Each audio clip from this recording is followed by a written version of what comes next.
Nós vamos conversar agora com o doutor Fábio Alberto, que é advogado, mas também é presidente da Junta Administrativa de Recursos de Infrações. Essa é a junta que analisa recursos, por exemplo, quando você toma uma multa e recorre, enfim, nesses atos. Alguém analisa e julga o recurso.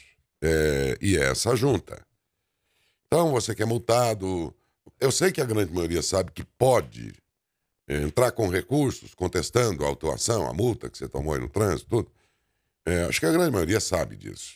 Mas tem alguns macetes, alguns detalhes que é bom a gente saber para uma eventualidade em que você precisar fazer um recurso, entre outros procedimentos aí. Por isso essa entrevista será muito boa, eu acredito, para orientar melhor ainda as pessoas. Se não para o momento, para um dia que talvez, numa circunstância dessa, você saberá melhor como proceder. Doutor Fábio Alberto, muito obrigado por ter vindo, um bom dia. Bom dia, Daércio. Bom dia, Adalberto. Bom dia. Toda a população. Fico à disposição, Daércio, para falar sobre a Então Jarim. vamos lá. Então, essa é a primeira dúvida que a gente sempre teve. A pronúncia é Jari ou Jari? Existe a Jari e a Jarim. Qual que é a diferença? Jarim? Isso. Jarim é a Junta Administrativa de Recursos e Infrações do município. Ah, são juntos. Então, nesse caso, é Jarim. Jarim, exatamente. Tá. E existe a Jari também, que na verdade ela é concebida pelo Estado. O porquê? Existem multas que são de competência do Estado e multas que são de competência do município. Cada um Exatamente. é analisado por um deles. Então, eventualmente, se você for autuado por uma infração de competência do município, a competência de julgá-lo será a Jarim. Caso seja do Estado... Aí é a Jari. Aí é a Jari. E a Jari hoje, ela ficou centralizada hoje. Hoje ela está em São Carlos. Antes ela existia a Jari também no município, que julgava as do Estado. Tanto que, à época, em 2009, eu fui presidente da Jari também, nomeado pelo Dr. Marlos, que à época era diretor da Ciretran. Mas depois houve uma centralização, onde regionalizou. Então nós temos a Jari e a Jarim. Um recurso que a gente impetrar aqui contra uma multa estadual é analisado em São Carlos, no nosso caso. Exatamente, ela é direcionada. Até é importante, muito boa a sua pergunta, Daércio, porque caso você faça o protocolo da sua multa, por exemplo, no Departamento de Trânsito, você corre o risco de perder o prazo por não ter protocolado na junta correta, que não é competência do município. Quer dizer que uma multa que você tomou no trânsito urbano do município, ele tem que fazer o recurso e impetrar na junta municipal, a Jarim. Isso, e esse protocolo é feito no Departamento de Trânsito. E o Jarim aqui de Matão é aonde? No Departamento de Trânsito. Ah, lá mesmo. Exatamente, No Departamento de Trânsito. no Departamento de Trânsito. Tá. E é formada A prefeitura. Exatamente, essa junta ela é formada por 3 membros e uma vez por semana a gente faz uma reunião ordinária para julgar esses recursos que chegam. Ah, entendi. Deixa eu fazer então a próxima pergunta aqui, que é uma dúvida minha. Dúvida não, é uma coisa que eu sempre achei um pouco estranha, mas por que razão, se de fato é como eu estou pensando? Ninguém sabe nos municípios quem são os julgadores. Pelo menos, se não é intencional, ainda que seja sem querer, o fato é que ninguém sabe. O que a gente imagina é que são pessoas do município que moram aqui. Pode ser até um amigo meu. E eu nem sei que é ele que analisa as multas, não é? Eu falava agora há pouco aqui. Até para julgar casos muito mais graves, nós sabemos quem são os ministros do STF. Por que é que o julgador de uma multa tem que ser mantido tão em sigilo assim? Olha, Daércio, eu entendo, compreendo e eu percebo que existe uma certa discrição em relação a esse tipo de... eventualmente a quem julga. Porém, eu não adoto esse sistema, tanto é que já é a segunda vez que eu concedo entrevista, a outra faz há um bom tempo que já nos fizemos. Então, eu não adoto, eu acredito que tem que existir essa transparência, saber quem julga. Estou sempre à disposição. Não, mas aqui em Matão, por exemplo, quem julga? Eu estou na condição de presidente, porém... o presidente julga. Isso, o presidente exatamente. é um dos 3. Exatamente. Tá, um presidente e 2 membros. Uhum. E eu estou na condição de presidente e não adoto, estou à disposição para esclarecimentos. Mas também não poderia falar dos demais, quem são? Olha, não tenho problema, são mais duas pessoas indicadas aí pelo prefeito, que são funcionários públicos aí municipais. Tá, mas ficam em sigilo. Não, inclusive é a Laíde e a Ruberlândia, né? Então, elas são as demais jogadoras. Isso, exatamente. Tá. Acho que não há problema nenhum em saber, né? De maneira alguma. Faz sentido. Aliás, eu fico mais tranquilo em saber quem é do que se ficasse sem saber quem é. Com certeza. Né? Porque o fato de ocultá-los, se a questão é que isso pode suscitar dúvidas, eu ficaria mais em dúvidas ao saber que é secreto do que transparente. Exatamente. É muito bom saber quem é, né? Nesse sentido. Mas foi a primeira, eu já fiz muitas entrevistas sobre Jari, sobre juntas, e nunca alguém fez como você fez. São tais pessoas. Nunca. Sempre guardaram um segredo e tal. Como se fosse um negócio assim. Sim, é importante, né? Mas não é porque o sujeito está embutido dessa função que imediatamente você pode supor que se chegar um recurso lá de alguém amigo dele, ele vai privilegiar a pessoa. Isso é pré-julgar. Exatamente. Tanto é que em situações, eu já me declarei impedido em alguns casos. É assim também? Exatamente. Aí nesse caso você não vota. Isso. Aí, por exemplo, nós temos a pessoa a qual sucede, por exemplo, hoje é a doutora Paula Carniello, que é advogada também. Então, os casos em que eu me declaro impedido, quem faz o julgamento é ela. Entra. Porque o impedimento, gente, pode ser que caia lá uma multa de alguém que seja amigo dele. Amigo, ou seja, da família, pode ser. Nesse caso, ele se declara impossibilitado, tal, pela razão da proximidade com o interessado lá na revisão, no recurso, e alguém vota em lugar dele. Assim é, inclusive, pelo menos no STF, a gente vê no noticiário que, às vezes, tem ministros que são impedidos de votar porque, de alguma maneira, sei lá, um dia ele trabalhou lá como advogado daquela empresa, ou em alguém que está no processo lá, que por alguma razão aí teve um dia alguma proximidade, então ele se afasta daquele, né, ele se abstém, ou enfim, e ele não vota em casos como aquele. Não sei se nas comarcas acontece o mesmo, no judiciário, acho que sim, né? Também deve. Chega lá um processo no fórum e implica em alguém que é da família ou tem, por alguma razão, alguma proximidade com um juiz de uma comarca, eu imagino que ele vai dizer, olha, eu não sou a pessoa para... Eu estou impedido, nesse caso, de votar, e ele transfere para um outro que vai ter a liberdade de julgar, né? Com certeza. É assim também, né? É assim. Inclusive, até talvez alguém que já trabalhou no fórum, teve uma certa proximidade com o juiz. Isso, tem N situações, né? Exatamente. Então... não é porque você é juiz, você tem que se afastar do mundo. Você tem vida social, pô. Com certeza. Exatamente. Não é porque você é julgador de multa, por exemplo, da Jari, que você tem que se isolar do mundo. Não, você tem vida social. Mas se cair um lá, ele não vota. Entra outro no lugar. E eu sempre adotei essa sistemática, Dércio, tanto é porque a gente preza muito pela transparência. Então, não há o porquê esconder, e se precisar de justificar qualquer julgamento, eu já me coloco à disposição, enfim. Então, esse é mais um dos motivos o qual eu faço dessa forma.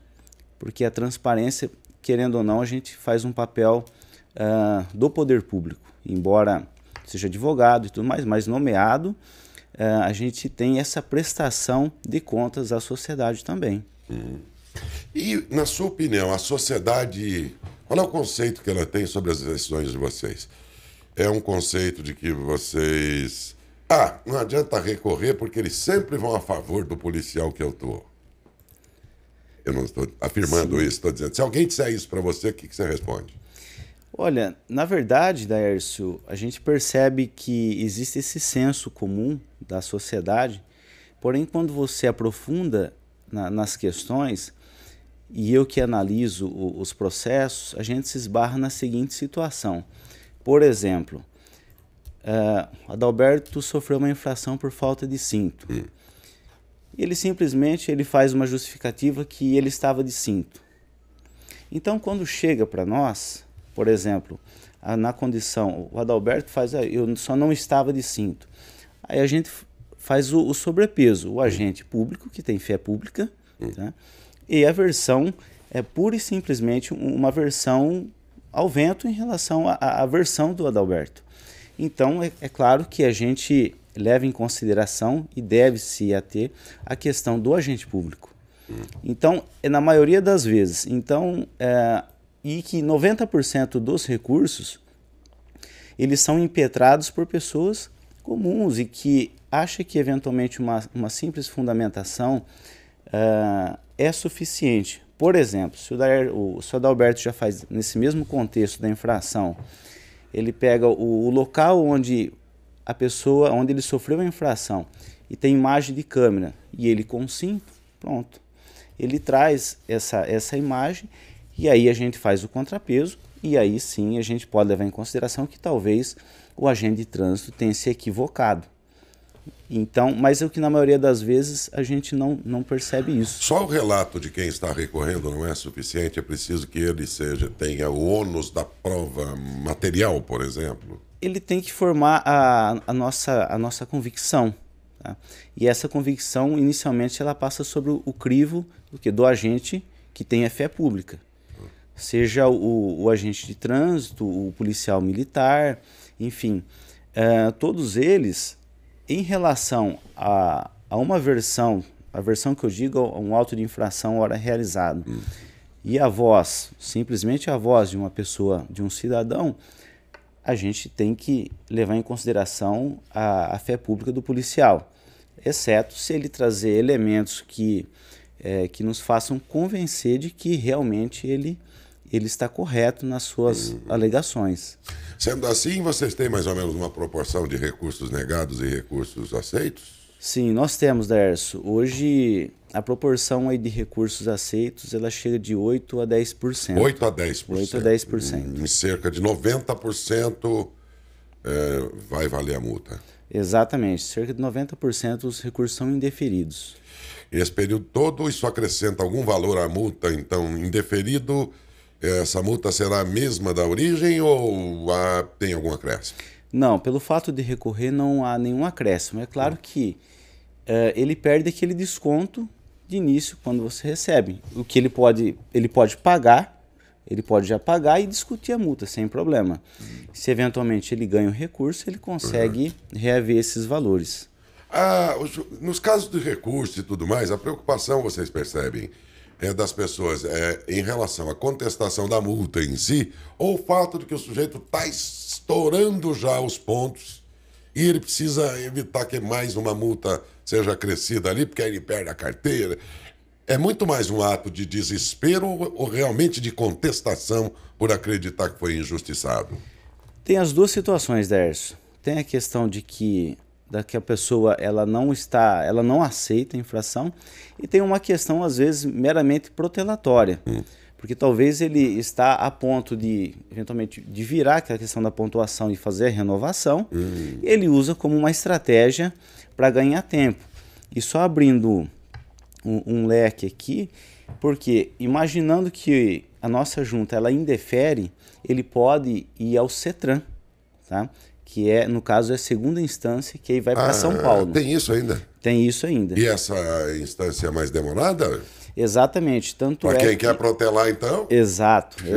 Vai para o CETRAN, então, só para encaminhar toda essa documentação e chegar, e depois é distribuída em uma das turmas lá de São Paulo, isso já se foi um tempo. Mas demora. Em geral, lá, eles dão provimento a alguma coisa? Ou...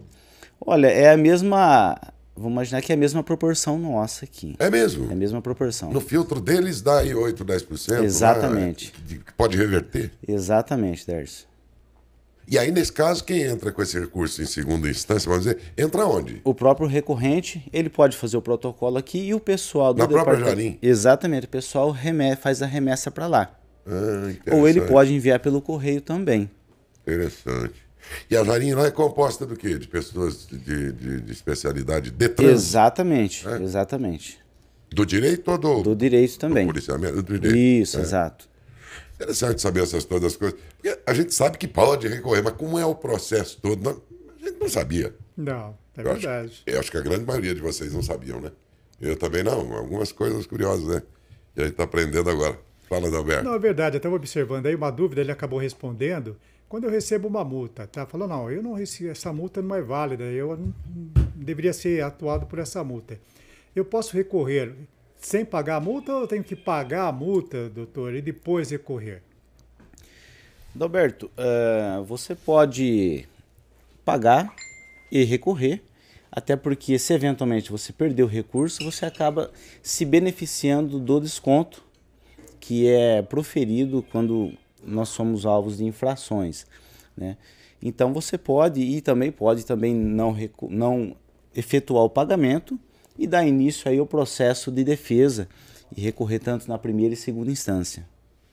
Bem, tem prazo, toda multa vem com esse prazo e é isso que o senhor falou. Se você paga antes, sempre um desconto e um bom desconto, né? Exato. Já cheguei a ter 40% de desconto para pagar, antecipar um pagamento de uma multa antes da data. Eu não sei como está hoje, porque graças a Deus faz tempo que eu não sou multado. Muitas vezes a gente precisa de um puxão de orelha para poder andar certinho. Quem nunca passou um pouquinho a mais da velocidade, né? Não deveria, né? Não deveria. Então, por isso tem que levar um puxãozinho de orelha. E no caso, doutor, se eu perdi o prazo, venceu a multa, eu perdi o prazo dessa multa, eu ainda vou poder recorrer ou não? Infelizmente não, Adalberto. Existe...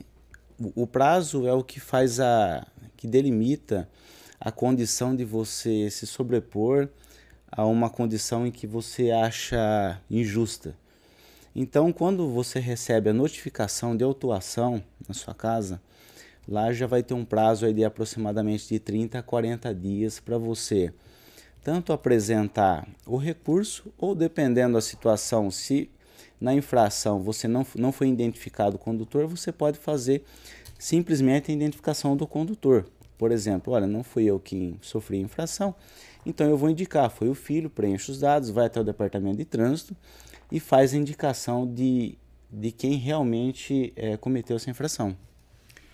Doutor, no caso, muita gente pergunta, olha, qual que é o prazo da multa para poder estar recebendo? O órgão público, o fiscalizador, ele tem um prazo para poder estar emitindo essa multa e levando para a pessoa que acabou sofrendo essa multa? 1 mês, 2 meses, 1 ano, ou não existe nada disso? A multa pode chegar até 2 anos, 3 anos. Nós tivemos vários casos, doutor, devido à pandemia. Não sei se você se recorda, muitas pessoas acabaram reclamando, até aqui no nosso departamento de jornalismo, depois de 2 anos que a multa acabou chegando. E muitas pessoas já tinham até repassado o carro, vendido o carro para outras pessoas.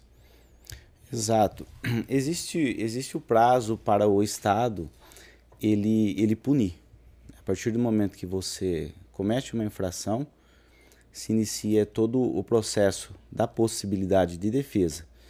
Então, o Estado, se ele não fazer isso dentro do prazo, seja na emissão da notificação de autuação, ou seja, até mesmo logo após o protocolo, por exemplo, se chega um recurso para nós, da data do protocolo dele, o Adalberto, nós temos até 30 dias para fazer o julgamento desse recurso.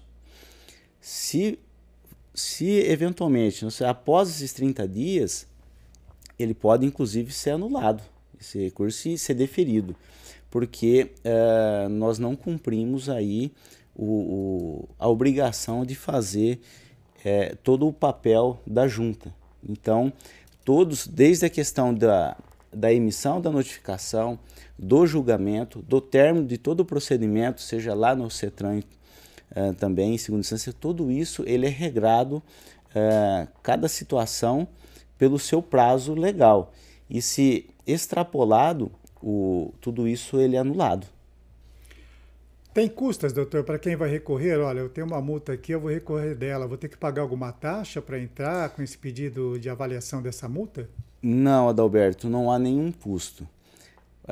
Inclusive, até o Departamento de Trânsito, eles fornecem um formulário, eventualmente, para quem talvez tem muito pouca instrução, e ele preenche, junta os documentos obrigatórios, que no caso é CNH, documento do veículo e um comprovante de endereço, e ele faz a fundamentação e é só ele fazer o protocolo ali no Departamento de Trânsito, e automaticamente ele vai ter uma cópia, mas custo, ele não tem nenhum tipo de custo.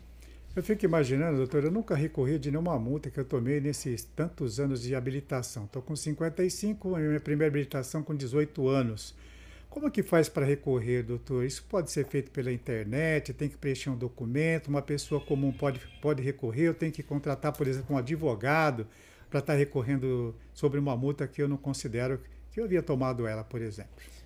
Exato, essa pergunta é muito interessante, Adalberto, até num contexto que conversávamos, uma pergunta que o Daércio fez a respeito da defesa na hora de ser elaborada. Por exemplo, talvez a pessoa ela não tenha tanto conhecimento e não sabe eventualmente as circunstâncias em que ela pode até ter o seu recurso deferido. É claro que se eventualmente fazer com um especialista, por exemplo, um advogado que tem um conhecimento no direito de trânsito, as chances aumentam. As chances elas aumentam em relação à questão de um futuro deferimento em relação ao recurso. Mas qualquer pessoa ela pode interpor esse recurso. E é simples, doutor? É dificultoso eu poder preencher aí um documento pedindo avaliação de uma multa? De maneira alguma. Como eu lhe disse, até o Departamento de Trânsito ele oferece um formulário e lá já de início tem a qualificação e depois para ele explicar a situação. E aí ele vem trazendo o inconformismo dele, ele traz o motivo, qual que é a razão dele estar buscando essa junta para fins de reaver a multa dele. Doutor, a mesma lei que tem do federal, estadual, municipal é a mesma coisa. Eu imagino que deva ser assim. Se não for, o senhor me corrija.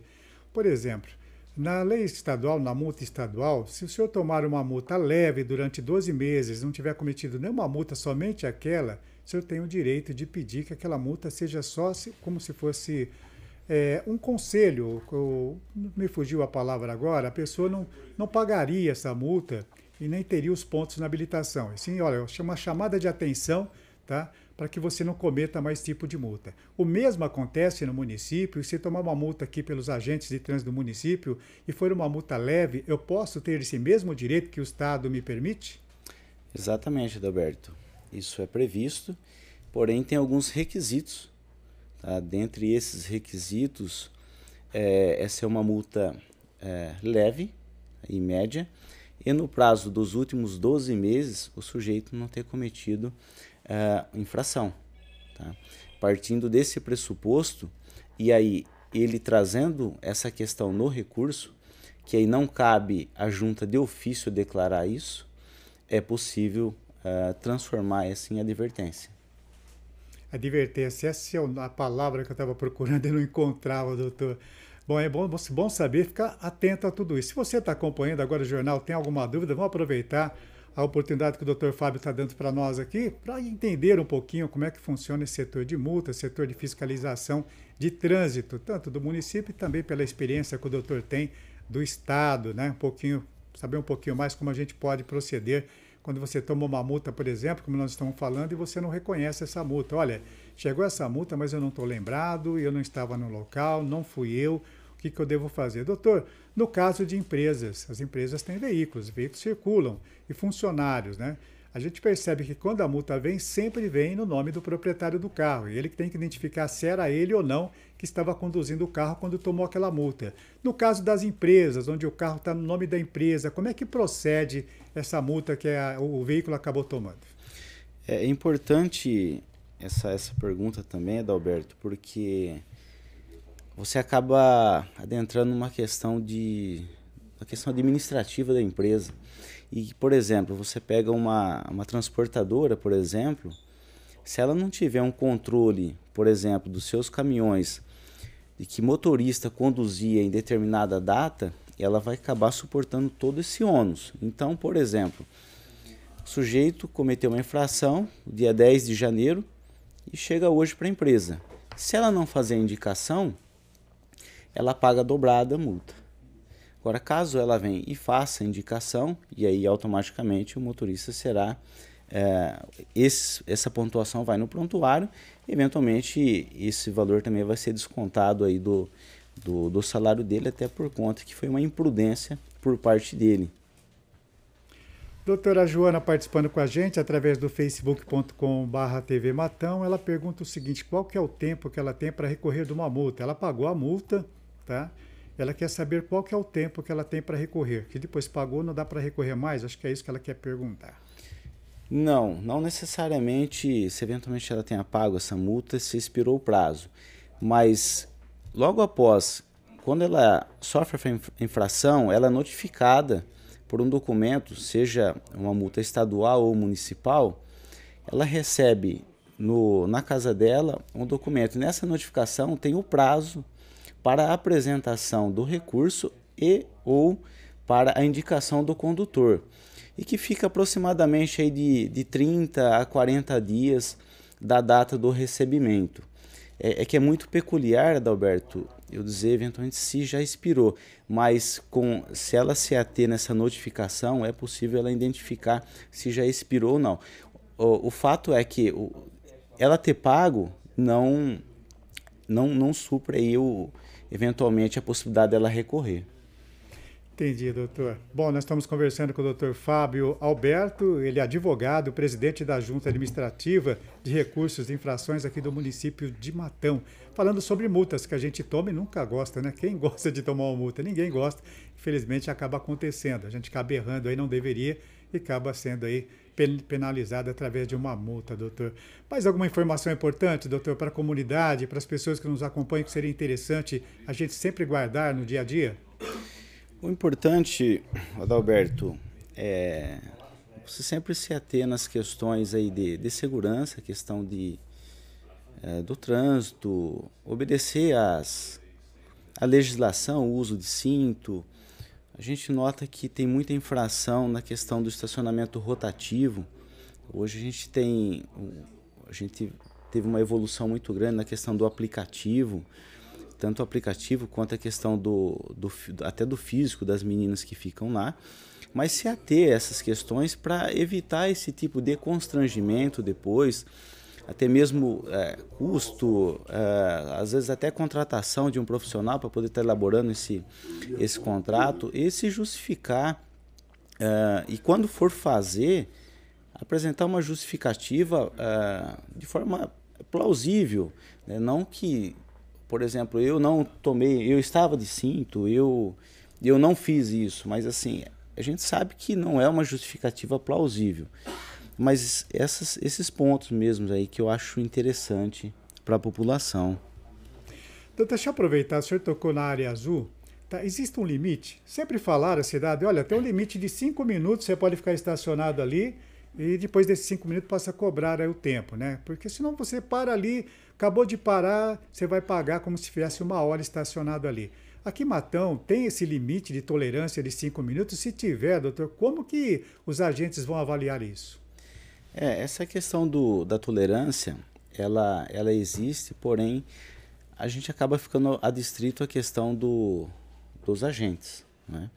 Então, é por isso que eu digo que a questão quando a gente traz o aplicativo, ele acaba trazendo um pouco mais não seria a palavra correta, a questão da confiabilidade, mas uma questão de exatidão na questão de tempo, né? Desde quando passou, se identificou o veículo, porque quando passa, ela faz a identificação, automaticamente ele começa a contar esse prazo. E aí você tem um prazo aí, alguns minutos para regularizar. Então esse já seria essa tolerância aí para fins de regularização. Tá, mas se ela passou o aplicativo, ela passou e viu que não estava lá, dentro desse prazo de 5 minutos, para regularizar, por exemplo, eu vou ter que pagar. Exatamente. No aplicativo. Então não existe essa tolerância. Vamos dizer, eu tenho que pagar de qualquer jeito, né? Exatamente. Você estacionou ali na área do estacionamento rotativo, automaticamente você tem que fazer toda a regularização. Mas o tempo aí também não é tão imediato se a pessoa for comprar numa loja. Eu falo que um dia eu parei, atravessei a rua, uns 50 metros, cheguei na farmácia onde podia pagar, paguei. Quando eu voltei pro carro, já tinha sido do outro lado. Mas caramba! Aí a moça estava lá, moça, mas eu acabei de pagar aqui, ó, né? Não, mas eu cheguei aqui, não estava aí, tá, mas não tem um tempinho para eu ir lá. Ela falou, não, tem, mas eu cheguei aqui, o senhor não tinha. Eu falei, não, mas tá aqui, ó, tá. Pronto. Ela sabia que eu era da rádio. Ela falou assim, pronto, lá vai ele falar na... Calma, moça, Eu não levo meus problemas pessoais para a rádio, fica tranquilo. Eu consigo argumentar com você aqui sem dificuldade nenhuma, calma. E aí, não teve jeito, eu fui autuado. Aí fiquei pensando, bom, se há esse tempo, quem mede esse tempo? É difícil, é difícil. Então, realmente, o certo ainda é ficou pagar mesmo, porque senão... duvidosa. Exato. É pago, e pago com prazer por saber que vai para uma boa instituição, não há problema nenhum.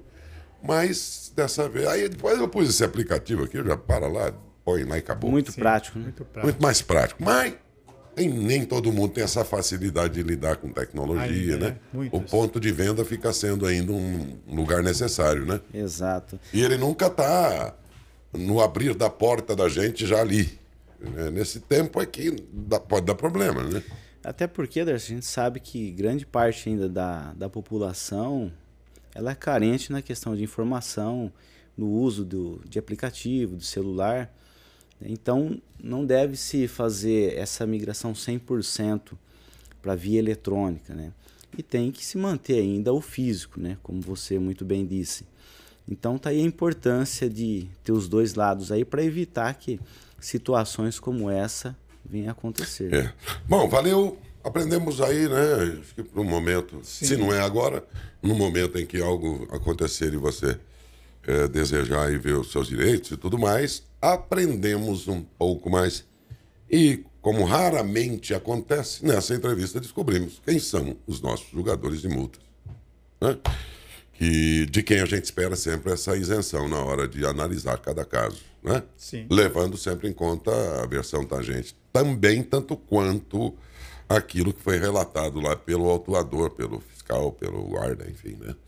Obrigado, viu? Nesse sentido, agradeço, viu, doutor Fábio? Obrigado pela presença, viu? Eu que agradeço a presença da Hércio, da Alberto. Um bom dia a todos. Bom dia, bom dia. Doutor Fábio Alberto, ele é advogado e é presidente da Junta Administrativa de Recursos de Infrações, a Jarim, no nosso município.